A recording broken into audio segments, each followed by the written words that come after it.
all the prominent African animal totems are on the Dendera. I'm going to give you 3 examples of the crocodile, the python, and the lion. I know the crab is there as well as the scarab. It's then shown as originally was a scarab beetle, but then when the Greeks got to the information, they transformed the scarab into the crab. Crab then linked with Cancer of Western astrology. Yes. So now that we have just summarized there for what felt like, now that we have just summarized the place of the crocodile and the place of the python, we might end up slicing this up into 2 videos because it ended up getting a little bit longer than I had expected. Now we will unpack the crab, Nkala, right? Nkala, right? So the crab is associated with Ngubeni, Umbata. Ngubeni, the people who hear it will hear it, and the people who understand it will catch what they need to get. So now, the one question that the normal person would then be at this point of listening to this presentation would be, well, how do I know if my surname is linked to the water element, right? You want to see that, do I have water totems in my lineage? Do I have them on the maternal side? Do I have them on my paternal side? Now, here is where things get tricky for a lot of people. You must understand that this information and this knowledge is so far removed from where and how we are existing in as human beings today, that for a lot of people, you'll find that there's a particular clan that is active that they don't know about. For example, there's a woman who I was dealing with in like 2 weeks ago. So you guys know that inside of Xhosa culture, when a child when a child was conceived outside of wedlock, the maternal ancestry are the ones that are basically in charge. They have the decision-making power. So that clan would be the one that is active. So that means their clan praises is where you would want to look. Now, what had happened is that if a father is born out of wedlock, the maternal side are the ones that are the most active.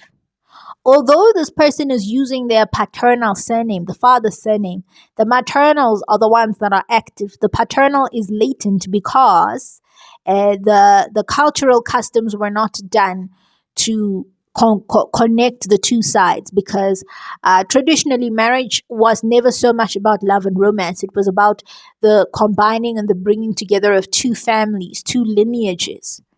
So when 2 people came together, that was the coming together of 2 lineages.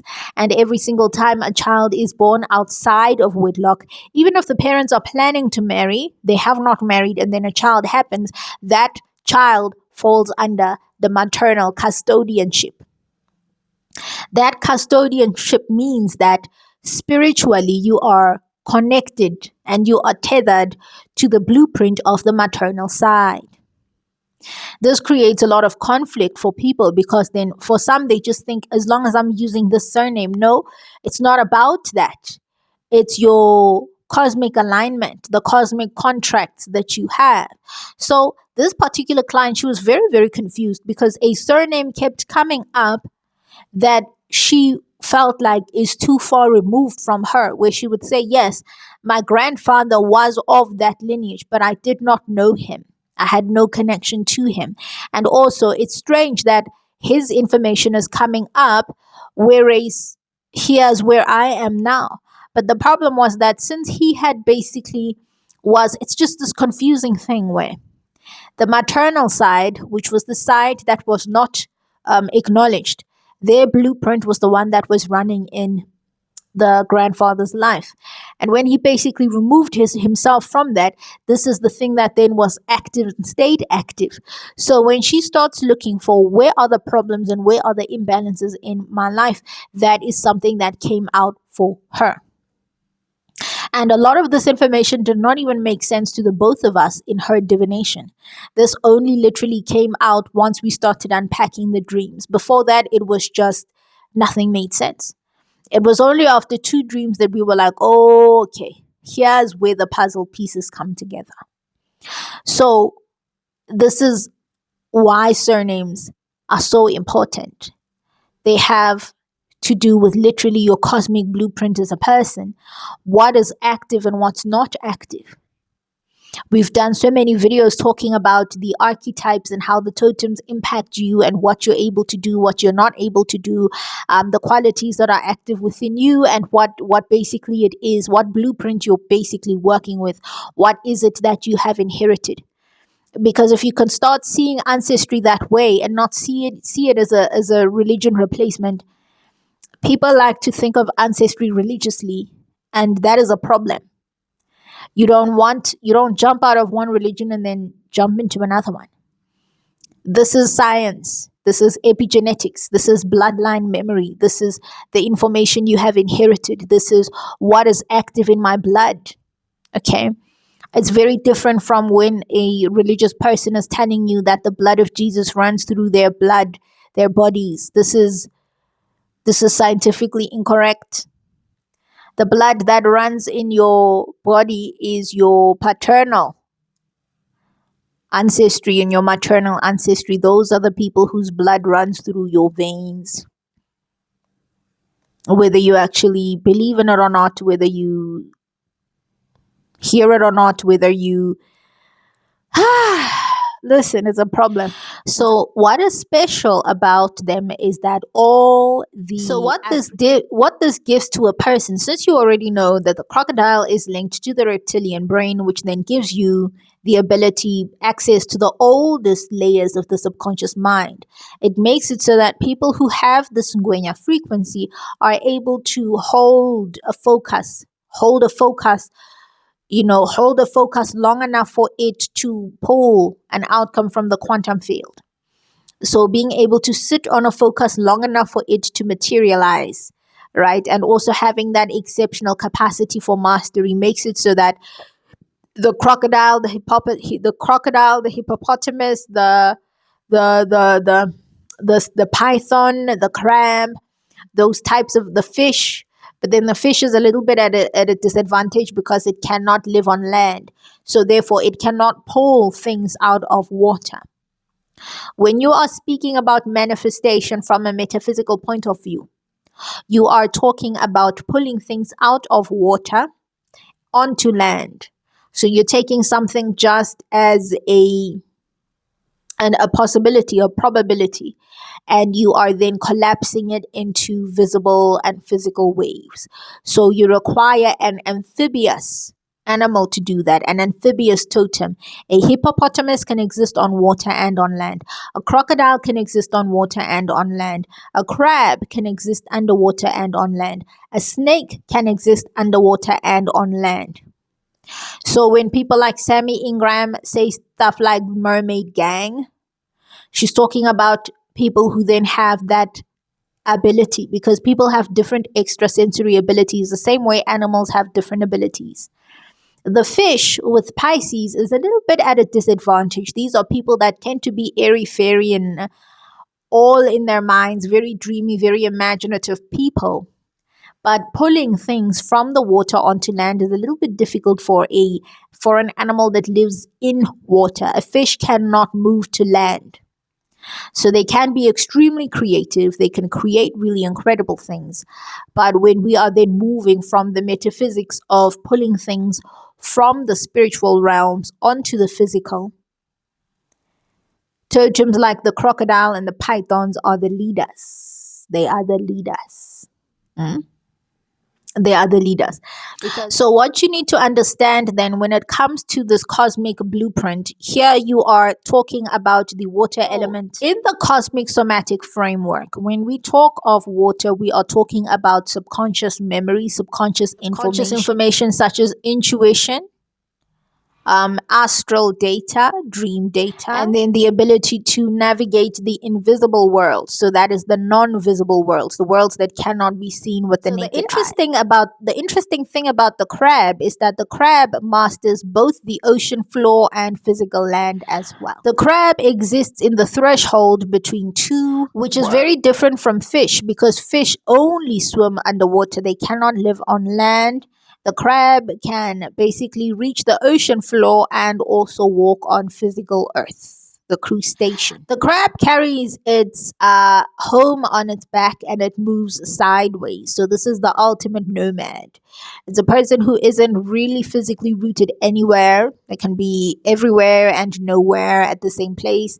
Can also be a little airy, right, all over the place because they are the literal nomads of the Dendera Zodiac. So this gives them the ability to navigate complex situations in ways that other people cannot, because moving sideways just means seeing perspectives other people aren't seeing and going in for the approach that other people are not, which means you don't move like everybody else. When people go left, you go right. You just do your own thing. You just do your own thing. You just go where your heart wants to go, and you're not thinking about whether this is approved by everyone or not. If you are of the Ngubeni line, your ancestral line is governed by deep protective layers, by deep protective waters. Your totem, the crab, is not just an animal. It is a master of survival existing in two worlds at the same time. So it gives you a lot of shamanic access where you can exist in the world of spirit and you can also exist in the world of land. Yes, so Shandu is what I was looking for. So yes, so this is Ngubeni, Bata, Nombala, Nombela, Shandu. Those are the people, the Nguni surnames that are associated with the crab. And it's very interesting because when I was looking into the Sotho-Tswana equivalent of this, it was very hard to find, and it then started making sense that actually a lot of the Sotho-Tswana kingdoms, such as the Botswana kingdom, all of them were very much inland. So you are seeing the crocodile and the python a lot, but not so much the crab, because the crab you would have to be, this is shoreline, people by the seas, right? You're thinking about KZN, KwaZulu. You're thinking about Amazulu, literally on the fringes, on the side where there is sea. So inland, landlocked areas, you would hardly ever find a crab. You would seldom ever find a crab. Easier to find a crab in spaces that are by the shore. So I think I found this to be quite interesting. Because of the main kingdoms, you're able to find the Nguni and the Sotho-Tswana equivalent, such as you would find Mokoena, right? In the Sotho-Tswana spaces, Botswana, and then you would find Ngwenya within the Nguni, the Zulu, Xhosa, Ndebele cultures, which I thought was very, very interesting. But with the crab, I was only able to find those. I'm pretty sure there are more. If you know more, always add information down in the description below. This is a space of learning for all of us, right? So if there's information you know that you feel like people would benefit from, do not hesitate to throw it down in there so that our library grows, right? And then our children and our children's children's children will not be as lost as we were, and they can find the information easily when they need it and when they look for it. That's the whole point of this work. So when you speak the praises of your clan, when you speak these clan praises that are associated with Nkala, you activate that protective frequency within yourself, right? So Ngubeni, Shandu, Mbata, Nombele, Nombala, Fulashe. You activate those frequencies within yourself.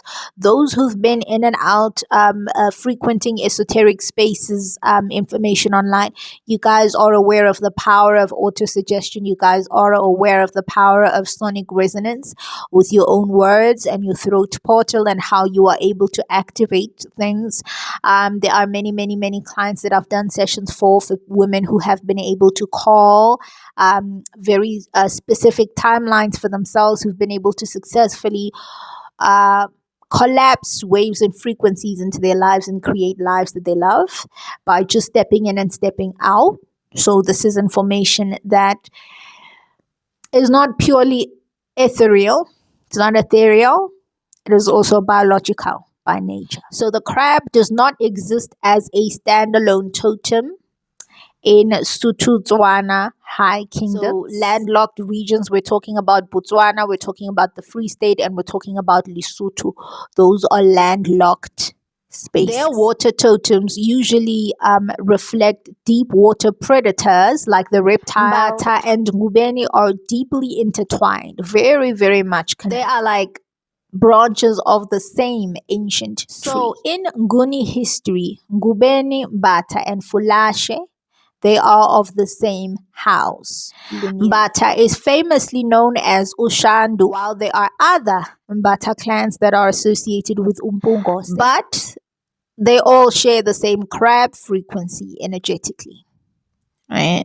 They all share the same crab frequency energetically, which their shamanic inclinations are associated with the crab, people who are able to exist in spirit and on land as well. They are highly, highly intuitive as a people, and they move sideways. So they are always very alternative, very innovative, and they are able to find new solutions to old problems. That's that crab frequency working. So the crab can be latent and it can also be active in your genealogy. So yeah, if your names are associated with Ngubeni, Mbata, Shandu, Fulashe, Pongose, your totem is associated with Nkala, Nkala the crab, and it doesn't just trace back to South African history. Its roots run as deep and as far back as Kemet. So when you then go back to the Dendera Zodiac, you will see that the crab cancer is replaced with the Scarab Beetle. One of the reasons for this is because when the Greeks went in there to reinterpret the work of the Dendera and to water it down into what we know now as Western astrology, there is a lot of information that got left behind. So they did not fully capture the fullness of the Scarab Beetle and how it is able to pull, roll information, roll. They didn't basically understand the metaphysical significance of that when it came to the creation and being able to work with energy. They couldn't understand that, so they replaced that Scarab Beetle with the crab. So that basically changed quite a few things energetically, because the crab has its own space. But when you are dealing with Kemetic metaphysics, always understand that the crab and the Scarab Beetle are placed in the same place because of that. And that Scarab Beetle is then known as Khepri. Yeah, you've heard it from Khepri Sun, the drink, right? So the Scarab Beetle, the crab, is linked with Khepri and Kemetic spirituality. So Khepri was then known as an energy of transformation and energy of rebirth, the ability to move through the unseen in order to create life. The reason why the ancestors chose to use a crab or the scarab for Ngubeni, Mbata, Shandu, Fulashe is because the crab is a master of the shoreline. The crab is a master of the shoreline. So when they talk about the shoreline, they are talking about the astral threshold, that threshold between the dreaming world and the wake, the living, your conscious body and your astral body. It wears its skeleton outside the body, which then comes with a lot of psychic and intuitive strength to protect basically that softness within. Crabs don't attack head on, they actually move sideways. They move with strategy. They don't take on battles they cannot. They strike only when the timing is absolute, and they get to avoid all the obvious traps because they do not move in obvious ways. You are not carrying a surname, you are carrying a cosmic frequency. Let's wrap up. So what you need to understand, or the most important thing to understand, is that the Dendera is a completely different beast compared to Western astrology. It's a whole other monster. While Western astrology is simplified and personality based, the Dendera is a cosmic star map to ascension. they work in two completely different ways. One is tied to ego, the other one is tied directly straight to the energy of a person. The Western zodiac is divided into 12 zodiac signs. The Dendera is a map of the night sky. It features all 48 constellations up in the night sky, including stars, planets, solar and lunar eclipses. While the Western zodiac cares only about the 12 zodiac signs, inside that ring there are 36 decans. So those decans are where you want to look for basically your totem and what that basically says about your cosmic alignment as a human being. Every decan was basically ruled by a cosmic frequency.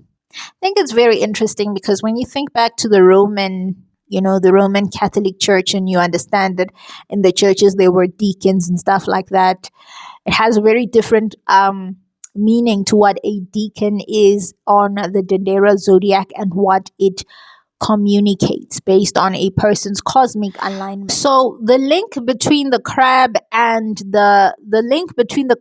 manifestation, which is pulling things out from water onto land, is very evident on the Dendera, given the fact that the constellation linked with Cancer, the crab, or the Scarab, was then associated with that constellation was known as the Gate of Men. The Gate of Men is the literal cosmic gateway where souls descend from the divine realms into the physical realms, because the unseen for them was understood as the divine. People descending from the divine realms into the physical. So this wasn't really a zodiac map for personality. The gateway of the soul descending from the divine realms and into the physical realms, collecting something from the divine, which is associated with the oceans, into the physical, which is associated to land. So a crab fetching something from the waters into the physical is like your soul descending from the heavenly realms, the spiritual realms, all the way down into the physical scene. So now to layer this with the teachings of Dispenza, who talks about collapsing waves into matter. The scarab and the crab symbol, they pull unformed matter, like unmanifested matter, from the quantum realms of creation, and they pull them into physical 3D consciousness, condensing it from a wave into solid matter. Dr. Joe likes to talk a lot about moving from no thing, nothing, no one, no space, pulling your consciousness out completely from the physical. This is now moving from the unmanifested into the manifest. The crab is literally a cosmic representation of this very thing. It is a cosmic representation of collapsing waves into physical matter. So this is where modern manifestation meets the Dendera Zodiac. This is where modern manifestation meets ancient technology, which is all the information you will find in the Dendera Zodiac. It shows up as a soul descending from the divine realms into the physical realms of just think about when people like Dr. Joe or teachings of Neville Goddard talk about collapsing the wave function. He is describing the exact archetypes of this crab. He is describing the exact mechanics of this crab archetype that you carry in your frequency when this is your totem. When Neville and Sammy Ingram tell you to repeat something over and over and over again until it hardens into fact, this is the very same archetype that you are working. So you didn't get the Ngubeni Mbata Shandu totem simply because your ancestors liked animals. They gave you an energetic blueprint for mastering physical creation. That's what that is. It is an energetic blueprint for mastering physical creation. And this same process that the ancient people of Kemet used to practice is what we then know as manifestation and the law of assumption in present day. I don't know, present day modernization, present day civilization, present day 2026. That's what we know it as today. And these are things that were existing literally as ancient relics. Yeah, so Yeah, so that has basically covered everything that we were hoping to discuss and talk about today. We wanted to close up and cover up the reptilian totems, which were the crocodile and the python, and their place and their role when you are working with self mastery and you are wanting to connect deeper with yourself. And when you're working with your own energy, what does this mean for you biologically, energetically, physically? That's what we were discussing. And then we also wanted to introduce the crab. So now that so we wanted to cover all the water totems first, and then we will then move on to the fire totems, and then we'll move on to the earth totems, we'll move on to the air totems as well, because different totems give you different things. Some people are even able to put this down. For married women, you've got three kind of lineages that you are then associated with. You have your maternal, you have your paternal, you have your marital, matrilineal. So it's not to say all of them are active at the same time. It's letting you know the pool that you're pulling from. Because then, even if your parents were wed and you are using your maternal blueprint, your paternal father's blueprint, because the parents were married, that maternal information is able to then be activated or not be so latent in the children. So, understanding this gives you a deeper understanding on your spirituality as a human being, that what am I pulling from? Because clan praises, here's the thing about that I find really beautiful about clan praises. So when you say praise inside of the religious spaces, you'll understand this is praise and worship, right? Praise and worship. The difference here is you're not praising something that's outside of you there, which goes literally into the philosophy of all of this work that we've been doing on this platform, to say, how do you work with yourself, understand yourself, don't externalize anything. Because then clan praises is a praise of what's internally there, what's active there. Clan praises, they work with you as a person, all right, which is very different from when we think of praise and worship inside of the religious setup. You are still activating different things, but one is externalized and the other one is internalized.